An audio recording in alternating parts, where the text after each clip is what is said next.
What's going on, mate? Nothing, man. Just trying to get on your schedule, Waking up early. All right. So, yeah, how's everything going over there with the Spanish league and everything? What's happening at the moment? Yeah, pretty good, man. I mean, we've been in this like lockdown thing for the last almost 5 weeks. Uh, I think they're going to decide this week what they'll do with the Spanish league and the ACB.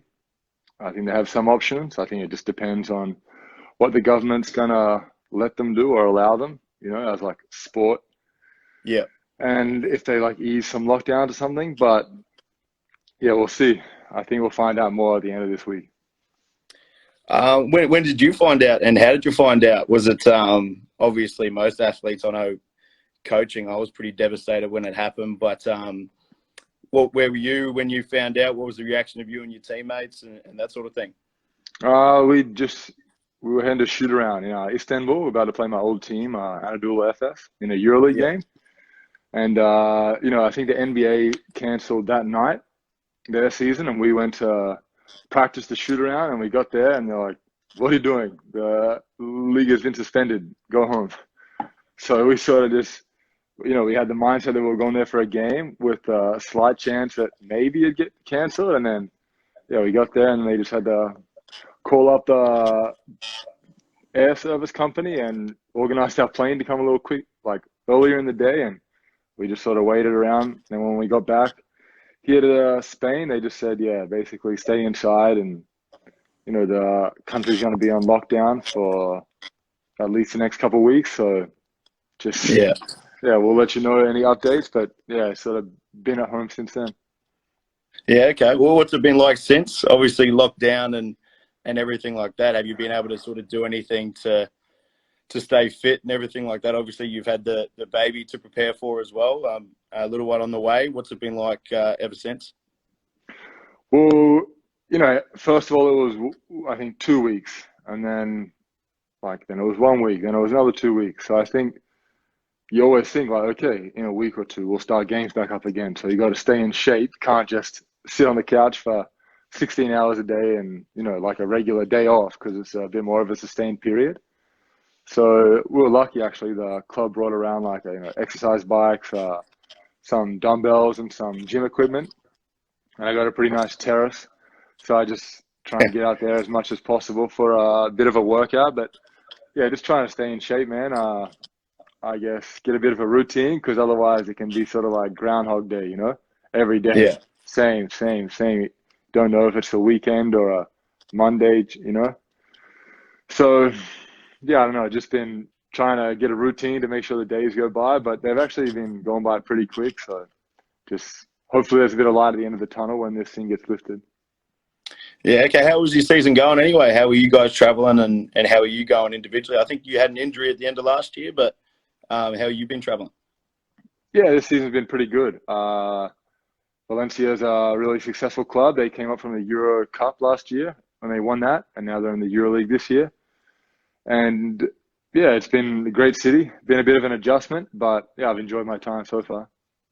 What have been the adjustments, obviously, with Anadolu FS and then Zalgiris and Lithuania before that? What's been the differences this year and the sort of adjustments in Spain? Well, I guess whenever you go to a new team, there's always, a bit of a period of an adjustment. This team's had a lot of success in the past, and so they've kept a lot of the main guys, I guess, similar team together. And so it's always takes a little while, to get into that sort of tight knit sort of situation. So I think with every team, it's different year by year, but especially moving clubs, it's yeah, it takes a little while, I guess. And What's it been like? Obviously, we had a chat about it before, but you got a little one on the way now. I think you're married now, right? You're married now, aren't you? yeah, I think so. Yeah, Yeah.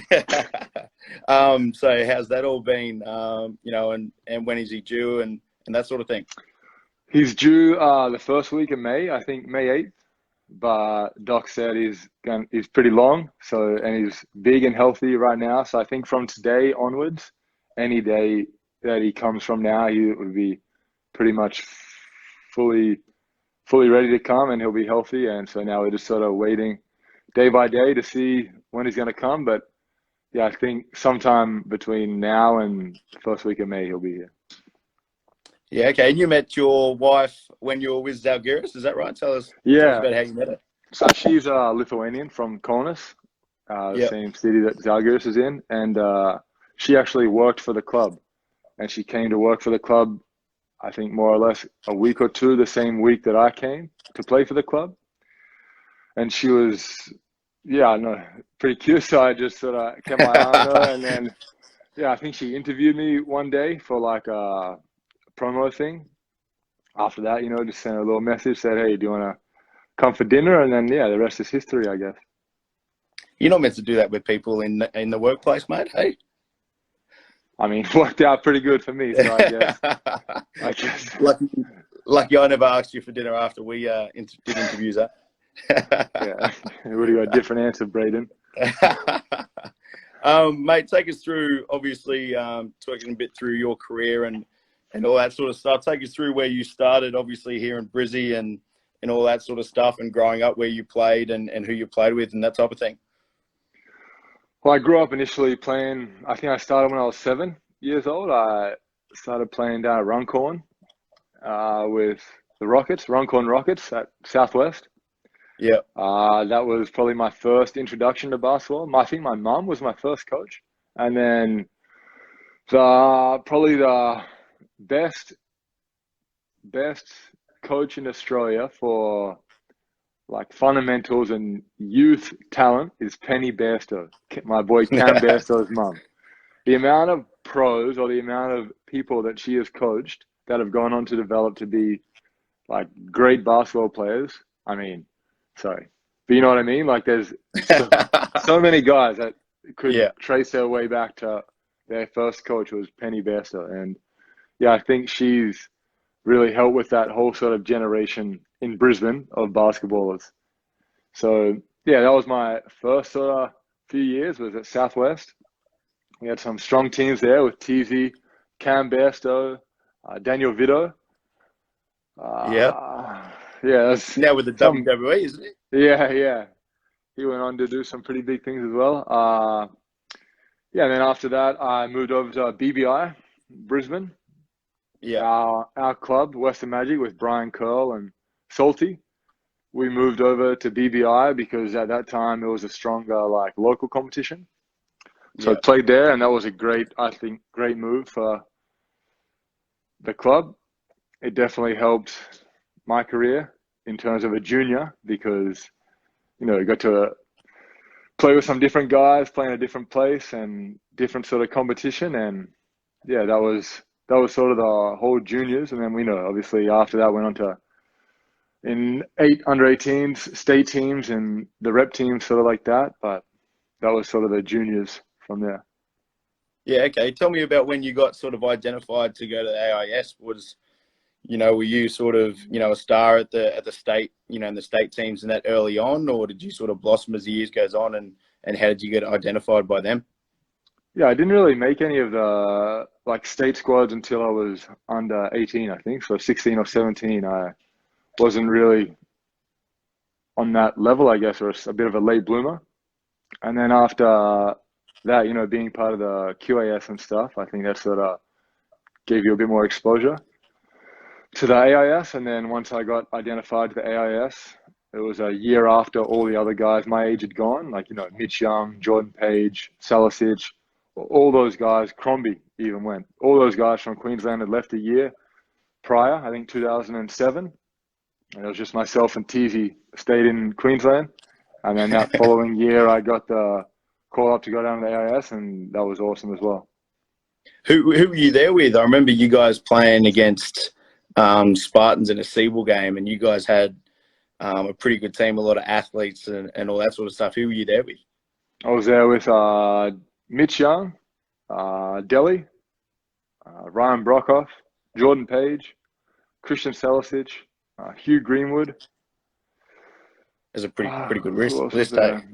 Yeah, Shane Harris-Tunks, Cody Ellis, Matt Hodgson and Bairstow came the following year. yeah, it was a pretty strong squad, that one. What was you guys obviously scrimmaged a lot? What were some of the battles like at trainings at AIS with that sort of group? Obviously, a lot of them guys have gone on to massive things these days. What were some of the battles like there? They were pretty intense, some of them, to be honest. I don't know if it was a combination of, young and hungry, or just guys that were, frustrated at each other from things that had happened away from the court, like over in the dorm room. But there were definitely some fierce battles, and sometimes some guys had to be separated and locked away in one of the dens to cool off, and then they could come back to practice. But yeah, that was a good experience looking back. Who were some of those guys that had to be locked up? Well, I remember Shane Harris-Tunks and Jordan Vandenberg both had a bit of a temper, and Jordan Vandenberg was, I don't know, 7'1" or something, and about 7'5" limbs, and they used to fly everywhere. And so if you're on the wrong end of one of those, I think he was a bit of a target to get one back the next way down, and he'd arc up a bit, and then, yeah, it was a bit on after that. But, yeah, I mean, it was nothing crazy. They were just good battles, and I think, yeah, it was just, boys being boys. Without being biased, who were some of the guys that sort of stood out in that class when you're down at the AIS? Obviously, Delhi's gone on to have a pretty good career in the NBA and stuff like that. Who stood out back then? Yeah, definitely Delhi. He was a really hard worker, and you could see his trajectory was like this. He wasn't, the most naturally gifted person in terms of height, athleticism, speed, anything like that, but he made up for a lot of that with his work ethic. And yeah, I remember one night we were coming home from dinner. I think my dad was in town, and we were driving home from somewhere, Zeffirelli's maybe in Canberra. And we came back, and there was this guy. It was like 9:30 at night, in the middle of winter in Canberra. This guy like doing ball handling in the middle of the road. Like, what the fuck is that? It was just Delhi like pounding the basketball. It's like, so after that, I was like, he's a bit crazy, but he's a hard worker, and he's gonna go on to big things. Obviously, he has, and yeah, good on him. Yeah, okay. And what was the process for college like after that? Obviously, you went on to play for Washington State, had a good career with them. How did they identify you, and what was that process like towards going over there? Well, like I said, I was a year late to go into the AIS. So originally I committed before I went to the AIS because I thought I could go a year earlier. At the time, they saw me from, I think it was under 18 nationals in Tasmania. One of their assistant coaches was there, and he identified me and, made contact. And then the head coach at the time, Tony Bennett, he came over to Australia to do some recruiting, and he came and saw me do a scrimmage with Bainty. And then they took me out for dinner, and then the following day they offered me a scholarship. And yeah, that was sort of how that sort of recruiting process went. And after that, I went to the AIS, and a lot of colleges there were recruiting guys, and I got a few more offers and things like that. But I stayed firm with my commitment to Washington State. And yeah, it was interesting. One morning, it was like, I don't know, 3 a.m.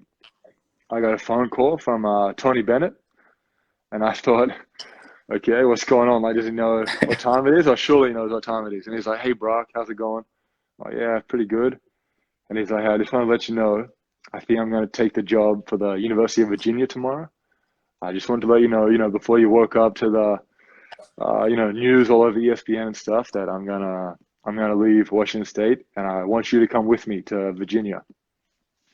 And I was like, Wow. this 17-year-old kid got this call, and I was like, because I was getting ready to go the following year, it was like March or April, around there that he'd called. Yeah. I can't remember the exact timing, and so I was ready to leave in 3 or 4 months to go, or 3 months less to go to the college. And he's like, yeah, I want you to come with me. And all I could think of at the time, because I don't know, he's like, yeah, Virginia, ACC, Duke, North Carolina, all these schools. And at the time, I think Marty, the coach of the AIS, had shown us some film about, or it was big on TV, this Tyler Hansbrough. And at the time, I was like 17, probably maybe like 89 kilos.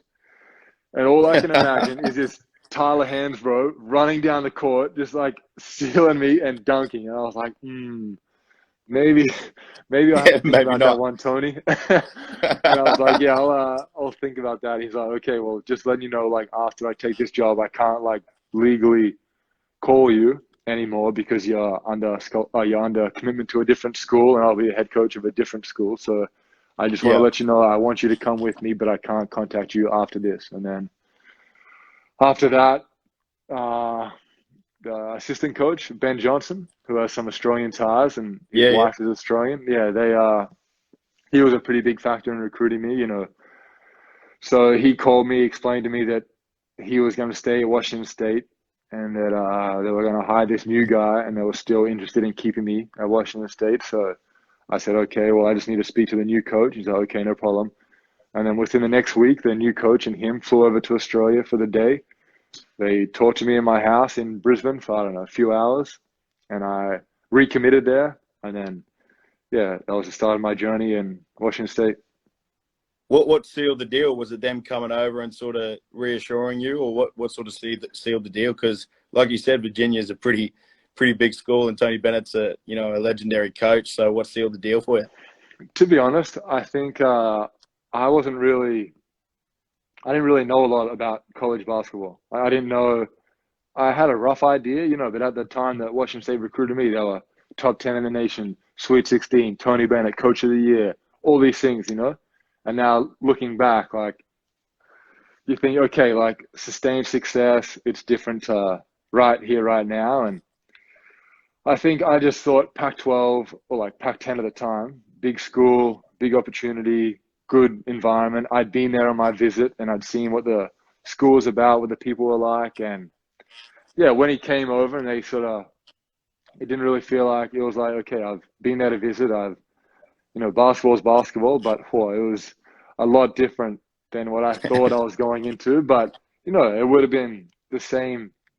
I think even if Tony was the coach or if I had gone to Virginia, it Yeah. would have been definitely a big adjustment from going from AIS to college or NCAA, high level NCAA, where guys are potentially 4 or 5 years older than you, and you're all on the one team. Usually you're just used to playing against your own age people, whereas now Yeah. you're 17, 18 playing against guys that are 22, and that development, like there, where they're lifting weights every day, and it's a pretty big, development from big boy strength to like, okay, grown man strength kind of. And so Yeah. that took a little bit of a little while to, adjust to as well. Well, do you regret it at all looking back now, or will you not change anything? Going to Washington State and that sort of stuff. I think if you had asked me like a year and a half into my Washington State career, I would have said I regretted every single thing Yeah. because I didn't play barely anything my first year, and I had these expectations, going in there like what you're sold on when you're recruited on. You'll Yeah. come in, you'll play 25 minutes a game, or 20 minutes, 25. And, I was playing some games at DNPs, and it was just like, what was I thinking, But something inside me just kept saying, like, okay, just stick it out, your time will come. And I didn't really have a lot of patience, but, I stuck with it, kept working. And yeah, I guess I was lucky. When Klay left, there was a big, like he scored like 20, 22 a game. And so that Yeah. following year, I was like, okay, if this guy leaves, like someone's going to have to shoot those shots. So I just sort of And took it you upon were ready. myself. Yeah, I was like, I'm going to jack it. And fortunately, from that first game, we played Gonzaga. I had a good game. And then from then on, yeah, I think I averaged for my last 2 years, I think 35 and 37 minutes a game for the last 2 years at Washington State. Initially, like you said, you were playing on the same team as Klay. What was that like? And what was it like having someone here who's gone on to that sort of level in the NBA? Obviously, he's had an all-star career and all that sort of stuff now. What was that like? Yeah, well, it was funny because me and Klay sort of met with each other at the under-19s in New Zealand, the World Championships. And, we talked a little bit, and I was like, okay, he's a pretty cool guy. Then I went to school, and the first year, like the freshman guys have to live on campus. And Yeah. he and all the older guys, like they live off campus in apartments or houses off campus. So the first year, you interact a little bit with the team, but he's a quiet sort of guy. Stayed around, his own roommates and stuff like that. But then the second year, we actually lived together, and I think we got pretty close that year, and did a lot of things. Roommates, you just sort of do everything together. From off the court, on the court, and build a pretty good connection on the court as well. And yeah, it was great. He's a really humble guy and really hard worker, and I think he deserves all the success that he's got because he is gifted naturally, no doubt, but he's a really hard worker and focused guy as well. So all those videos you see of him having a beer after the game and all that sort of stuff at the press conference, that's him. He's actually like that chilled and relaxed. 100%, that's him. Like, but sometimes he does things and you just think, what are you doing? But yeah, I think that's just him. Like, he doesn't really, I don't know if he doesn't care what people think or if he just isn't aware of, like, he's just in his own space, in his own zone constantly. Yeah, okay. That was a funny. I've got a funny story actually about that. You might remember 2014. I was in the US with my mates, and we were out in San Francisco at a nightclub after I think San Fran Giants won the World Series, and we're in this club and no one's in there. We're about to leave, and then like an hour later it gets packed, and then the Warriors walk in, and it's Klay, Leandro Barbosa, Festus Ezeli, all those guys, and me and my best mate who I live with went up to Klay and asked for a photo. Yeah. And he said no. And then I think I messaged you and you were like, oh, tell him you're my mate. So I did. And he was like, oh, that's my boy. I'll come back in 10 minutes. We'll get a photo. So then in like 15 minutes, I looked over his way and I was like, oh, photo. And he was like, nah. I was like, yeah, fair enough, man. But yeah, he seemed pretty relaxed. I was disappointed then, though. Yeah, he's not big on the attention stuff, but yeah, I don't know, maybe he's changed. So let's go on with your rest of your college career. You went on, obviously, to be a star of that Washington State team. Tell me how much hard work went into that, and what was that like in the last sort of couple of years of your career when you were one of the main players, and obviously trying to sort of raise your stocks before trying to get into the NBA and that sort of thing. Yeah, well, as I said, the first year I didn't play barely any. After the second year, where, some games 20 minutes, some games 5 minutes, it was just really inconsistent. And so at the end of that year, I went to the coach and I had a meeting and I just said, look, what do I have to do, to be a consistent, like, player or starter in this team, because I can't do it. Like, I'm at the point in my career where I either need to change schools for a better opportunity. I go somewhere smaller or lower, where I'll have the opportunity to play a lot, because that's the only way I can show out and develop. Or you need to tell me like X, Y, and Z what I can do to make sure that I'm playing next year. And basically, this coach told me, look, I think if you just gain some weight, it'll help your passing, your shooting, your defense, this. You just gain weight and you'll be, I was like, okay, no problem. So I think how much did you weigh? I think I was like 98 or something. Yeah. I was like, okay, no problem. So when I went back home that off season, all I did was like eat steak, eggs, pizza, these crazy protein shakes with every meal. I came back 116 kilos. 116. 116. I couldn't move. I could barely touch the ring. And he was like, whoa, Brock, yeah. You took it literally, huh? Yeah, I mean, I lifted like crazy, but I didn't do barely any conditioning. So I just lifted like crazy and ate like crazy. And I came back and I was like, okay, coach, you told me to put on weight. Here you go. And, I struggled like crazy that whole preseason. But then after a couple of months, by the start of the season, I was down to like 105 or something in pretty good shape. And I was moving a lot better and I felt great. And yeah, and then that year, as I said, Klay left and D'Angelo Castro left as well. And so that gave me an opportunity to play. And I played well early, and then I just sort of got rhythm. And then yeah, a lot of plays from then on were designed for me, and yeah, I played a lot, and I was really efficient within that structure. I had a great point guard, Reggie Moore, who I think at that year I led the league in scoring, and he led the league in assists. So it was Yeah. pretty good combo, and had some young guys coming through.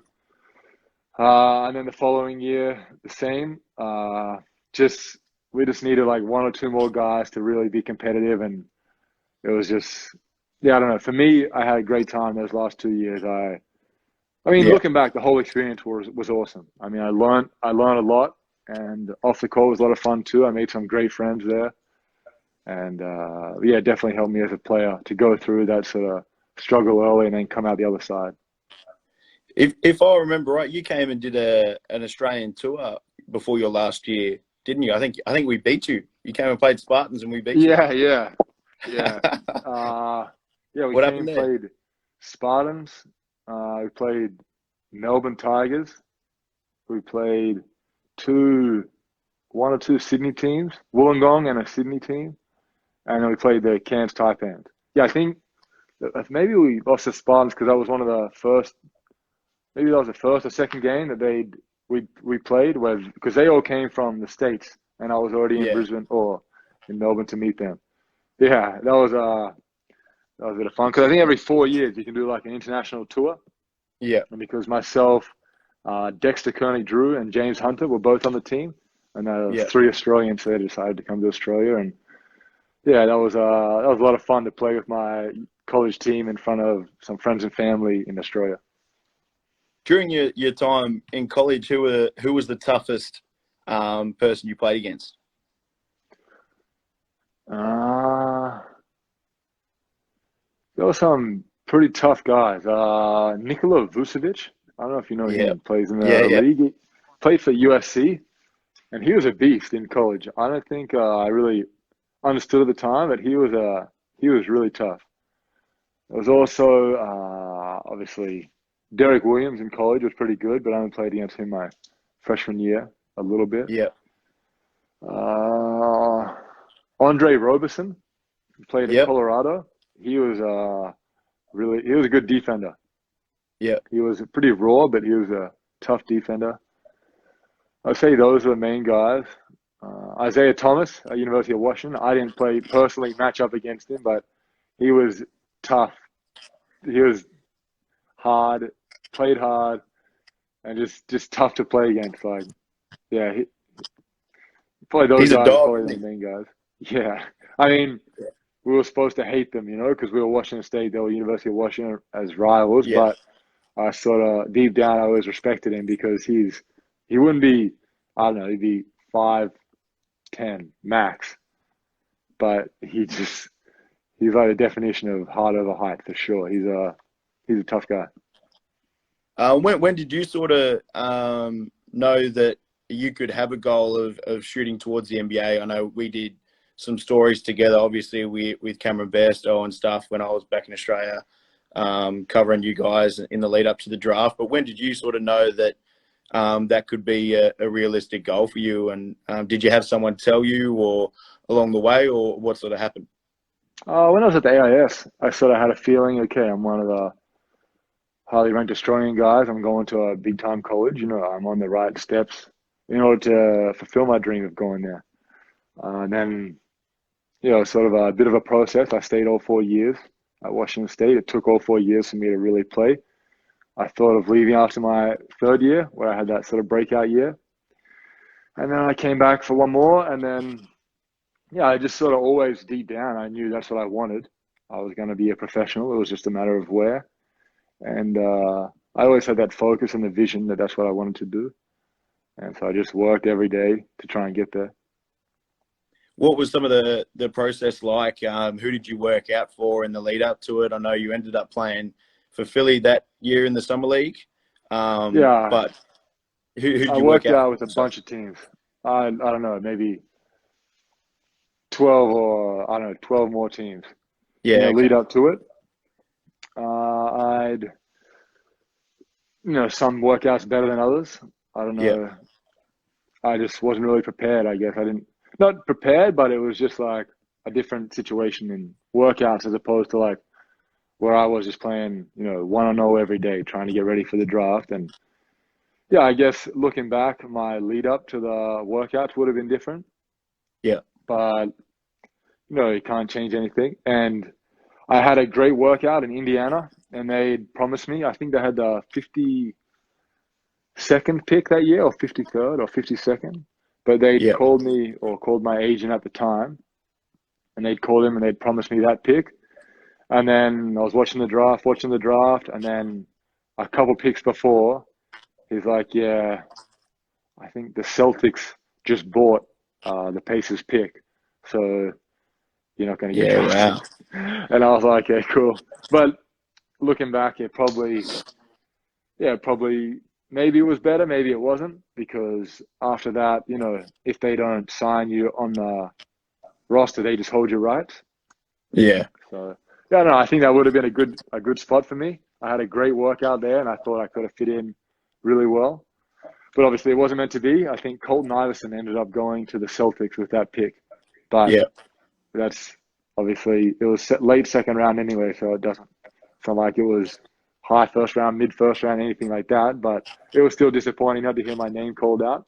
That's for sure. And then, yeah, my agent at the time organized for me to play with Philadelphia for summer league, which looked good on paper because they had, I think at that time they were terrible, and they only had like 3 or 4 guys contracted for the following year.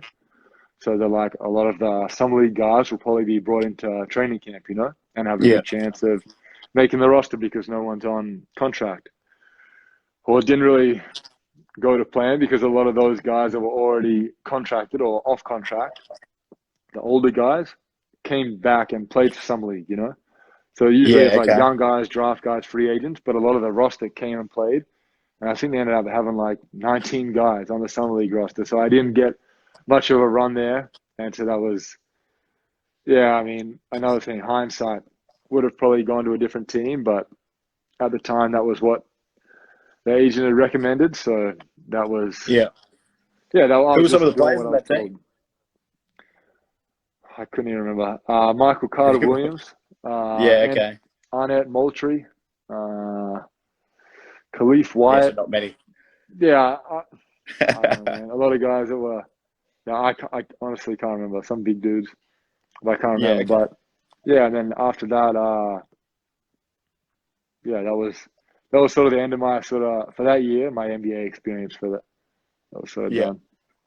And you went to Europe. You went to Virtus Bologna your first year, and then did you play for Australia at that 2000? I think it was 2014 World Cup in Spain. You played there, didn't you?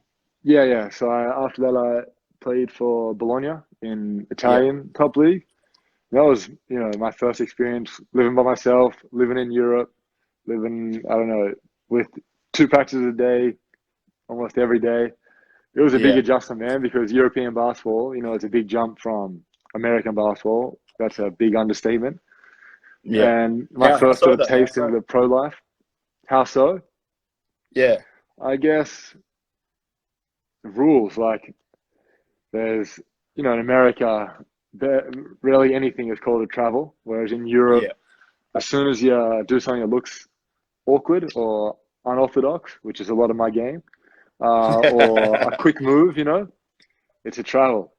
So that was, that took a little while to get used to. And then, I had 5, 6 other guys on my team that were Americans or foreigners, and then the rest were these young Italian guys. So that was, that was just sort of everyone's thrown into one. You got to gel, and then you have to win.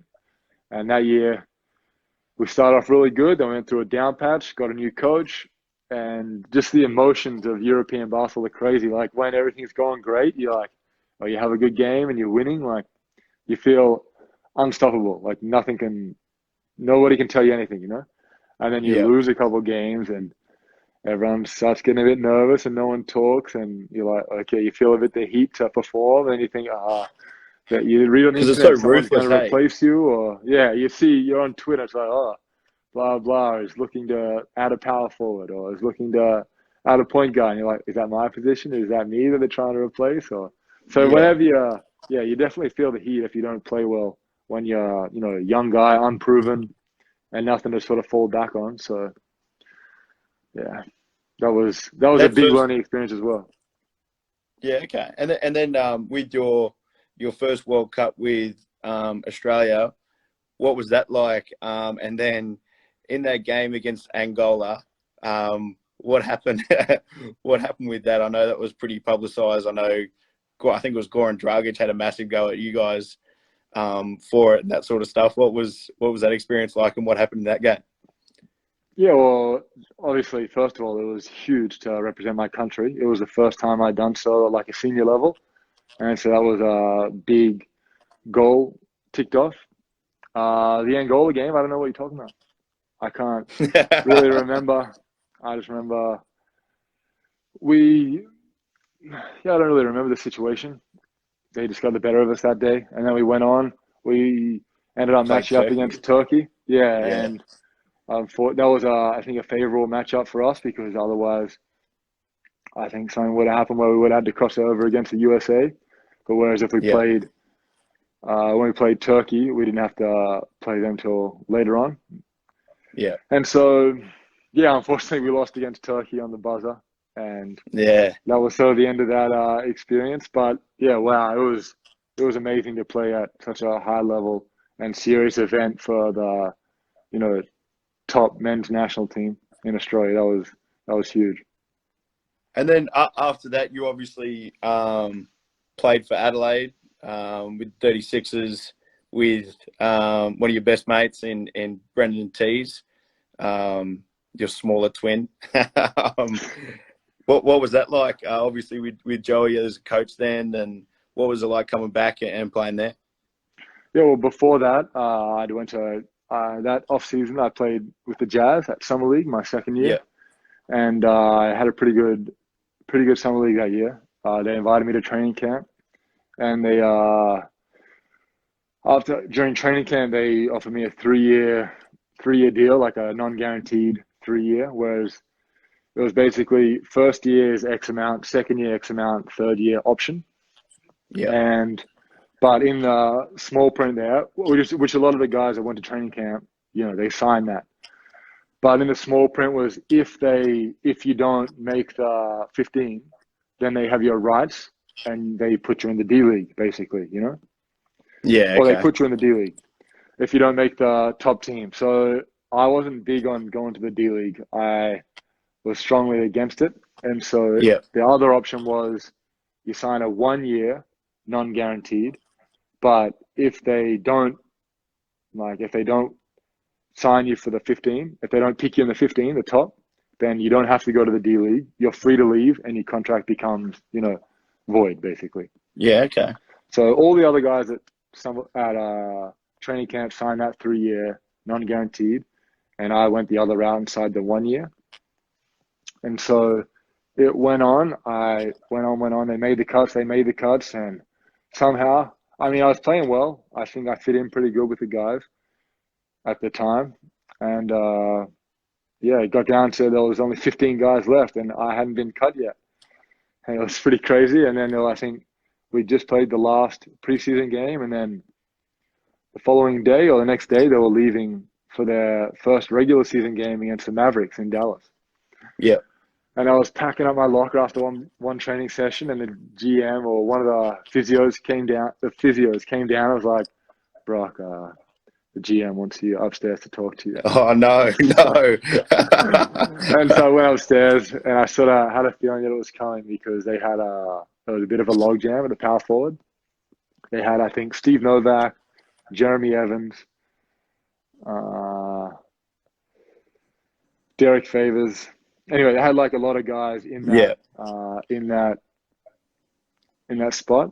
And so I went up there with the idea of what was going to happen. And he told me, look, we really want you, but we've got a lot of guys in your position that we weren't able to trade or like sort of move, and they have guaranteed contracts, and they're on the team until this date, middle of February or whatever it was. And I was like, okay, like I understand. Just tell me what I need to do, in order to be an NBA player and to get a look in the future. And they just told me, you need to increase your 3-point percentage, and that's the main thing. And then oh, no, we really like you, etc., etc. But anyway, so I took on the Tough, team. man. That was tough. That was really tough. But I was just humbled to make it that far. So I was Yeah. happy, but I wasn't. Oh yeah, I was definitely disappointed. But then I went to the locker room. I was the only one left. I was packing up my locker. Like you on the movies, like, damn, this is cool. This is cool. And then Quinn Snyder, the head coach, came down, and he was like, By the way, I think that was his first year, and Yeah. I'd never been more impressed with a coach. Like Really? he was awesome. Yeah, from the first time. Oh, I was only there such a short time, but he really impressed me how he handled and how professional he was and how, I don't know, cool he was and approachable. But yeah, he came down and just said to me, "Look, Brock, this is a situation, but go somewhere that we can bring you back.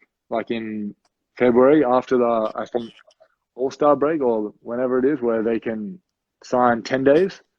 Like go somewhere we can bring you back, and don't go somewhere where you're locked in for 10 months and you won't Yeah. be done till June." So basically, I went back to the hotel and I thought, okay, there's the D League where I'm gonna have to be there until at least February until they can bring me up, which is like really hit or miss. A lot of terrible Yeah. basketball, a lot of guards, like just out there for numbers, guards jacking it. Just for me, low quality basketball, in my opinion. Yeah. And so I thought my other option is to go to the NBL, where the season finishes in February. I'll be able to play at home. I'll be able to, have a good chance to play, show my potential and improve, and then, can't be available if they decide to do that come February. So that led me to Adelaide. I had a relationship with Joey from when I was younger, when he was the Bullets, and sort of been around the community. Yeah. And so I went to Adelaide and played with great guys there. Peach, Gibbo, Teasy, a lot of guys in that team I had a great season with. Initially, I think they started, I think when I got there, they were like 2-3 or something. And then I got there and I Yeah. think we rattled off 7 in a row losses. Boom, boom, boom. And I was like, Yeah. oh, Okay. what's going on here? But What then, was going on? yeah, I don't know, man. I think me coming in, a few injuries, pretty tough schedule, just a combination of things. They'd cut a few guys, brought a few guys in. Creaky was injured. He came back. Imports were still, finding their way. But then after that, we went on a tear, and I think we won, I don't know how many, 13, I think 13 games in a row, and then like Yeah. 14 out of our last 16 or something, and we ended up making the playoff. And that was a great year. I love my time in Adelaide, and the fans there, the club there, and the guys. Yeah, I was really happy with that year in my career. Yeah. Okay. Following that, You lose to New Zealand in the playoffs? yeah, we lost to New Yeah. Zealand. The second last game of the regular season, we played against Perth, and I got this like little knock on my leg, and so I went down in like the last 30 seconds or last minute of the game. Went down, put some ice on it, thought maybe it was a cork. I sat out the next game in Illawarra, and my leg was killing me, like pain I'd never experienced before, and then Yeah. couldn't sleep. Anyway, they just told me, put a bit of deep heat on it and tape it up, and it'll be right. So we played New Zealand in the playoff. Looking back, I don't know, I probably shouldn't have played. I should have let someone else go because I wasn't 100%. But I thought it was a playoff. We'd worked all year to Yeah. get here. I didn't want to sit out. But yeah, then we lost to them, and then the season was over. The A couple of days later, I got an MRI and was waiting for the results. And then my agent called me and was like, "Oh, good news! The Jazz want to bring you over. They're gonna send you the contract to bring you over for like a 10-day, and then hopefully for the rest of the season." Yeah. So that contract came in the mail, and it's still in my room right now, and it's little FedEx Oh envelope. no. Yeah. And yeah, and then I got the results for the MRI on my leg, and it was like a fracture in my leg. So it was going to be 8 to 10 weeks that I had to be out, and that was sort of the rest of that NBA season. So that was probably one of the biggest disappointments, was that feeling when the doctor called me and was like, "Yeah, look, you got this injury. It's a fracture. You have to be out."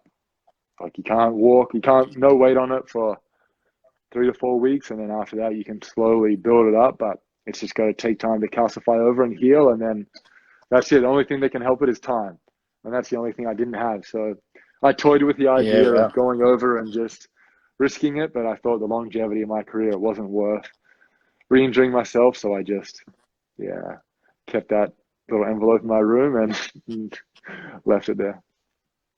What do you think, looking back at that, do you think things would have been completely different if you got the chance to show what you could do at that level? It's hard to say. I was really playing well in Adelaide. I felt my form and my rhythm were really good.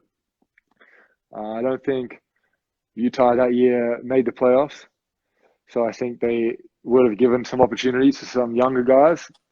But yeah, it's hard to say, man. I think obviously looking back, you could say everything could have been different or nothing could have been different, because I still had the opportunity to play summer league with them that following year, and I was a bit rusty from being out from the injury. But yeah, that was the year they drafted Trey Lyles, and that was sort of my position anyway. So yeah, it's hard to say, man. But it's hard to say. But I can't complain. I've had a great career since then. Yeah. And so I can't cry about it or look back and think what if. But yeah, that off season after that, where I obviously wasn't going to go to the Jazz, and that was that period was done.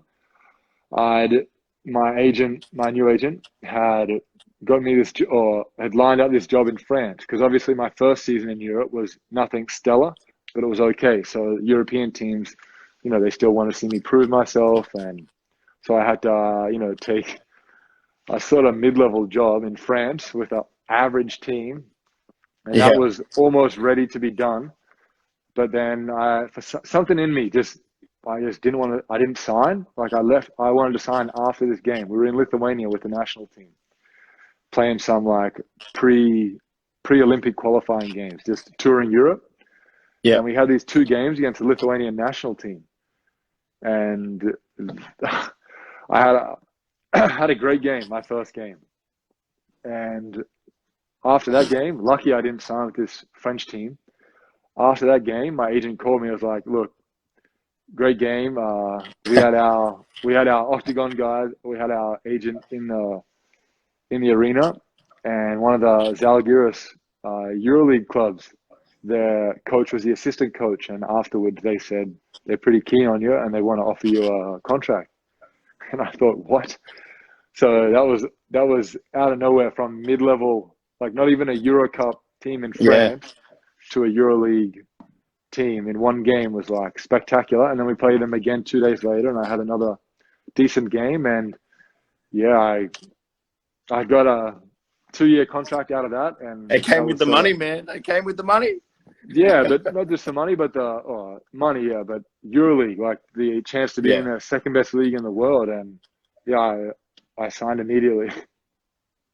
And then after that, obviously you were part of the Australian team that went to the Olympics in Brazil. People talk about what changed in the culture before that trip to make it sort of you make a change to the program and all that sort of stuff. The trip to Uluru and all that sort of stuff. What was the lead up like to that? And did you guys always know that you could sort of play with the best and try and fight for a medal going into that Olympics? Yeah, definitely. I think that was a big thing that changed everyone's attitude. Was not that, the goal was, oh, we just need to get a medal. We just need to get Australia's first medal. I think it was Bogues or Paddy, one of those guys said, no, like, we're going there to get the gold medal. Like, look around. We have a great team. Like, we've all played together for a while. We all, strong players, and we have like the Australian mateship spirit and, blue collar sort of mentality. So we're going there for the gold medal, not just a medal.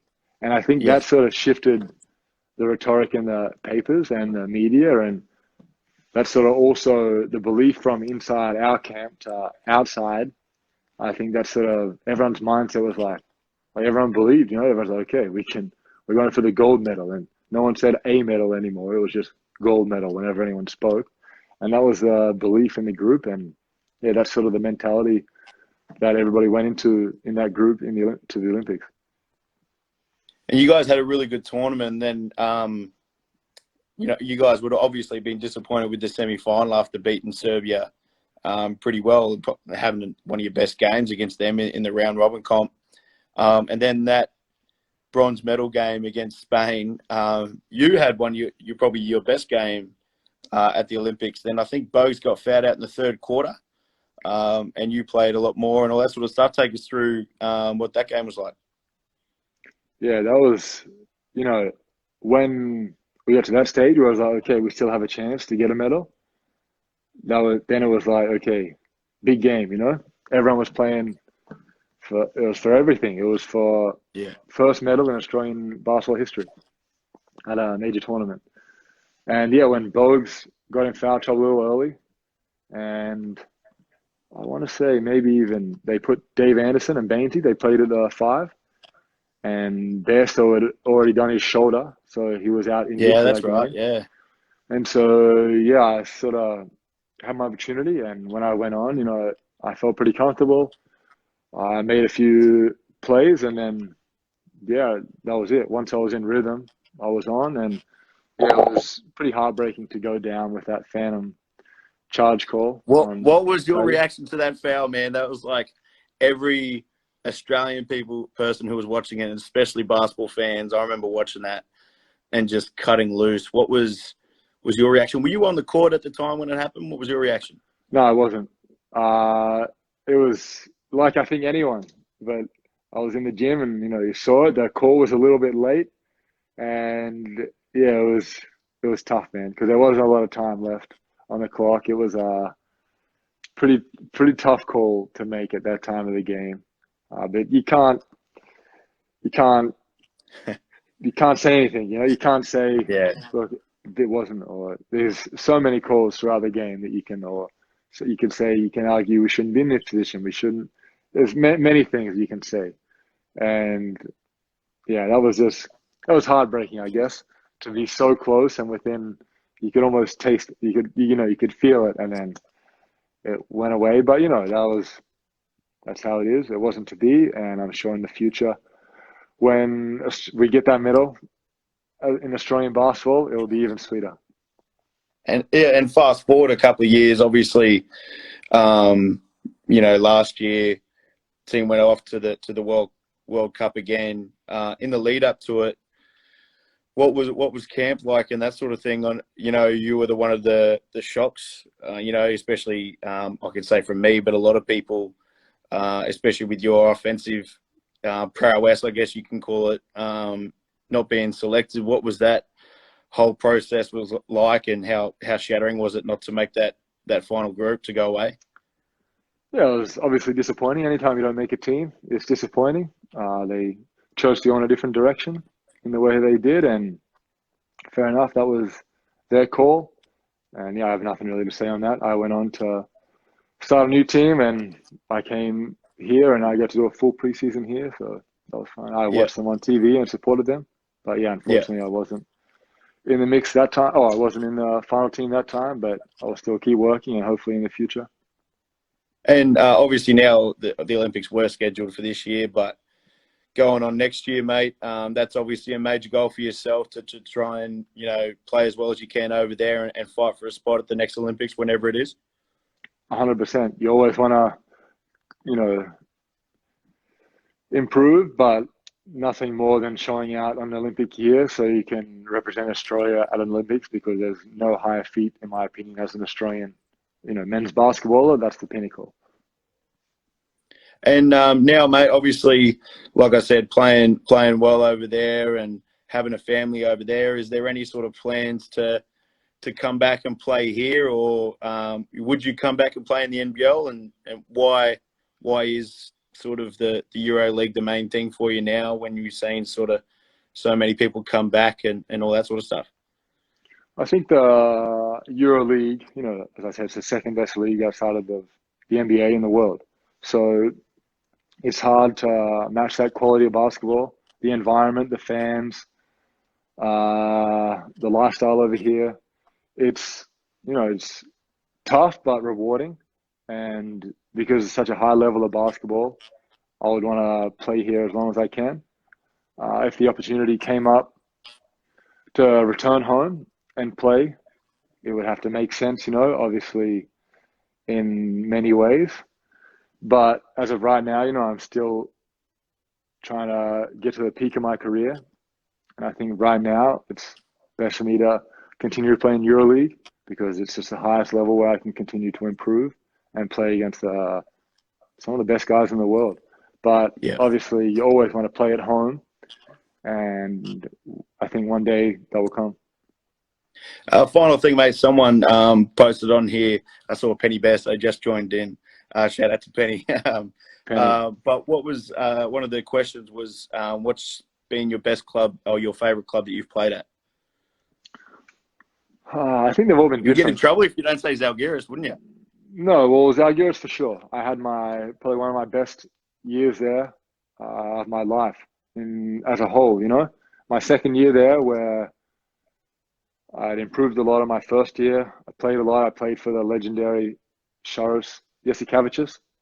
He taught me basketball. Like after playing for him, it was like I didn't know how to play basketball before, From how I understood the game and from what he taught me as a player and how I improved under his mentorship was huge. I also, like I said, met my wife and had great teammates there, and I'd say for sure lifelong friends from that team. So that was a big year for me. So Zalgiris will always, hold a special place in my heart.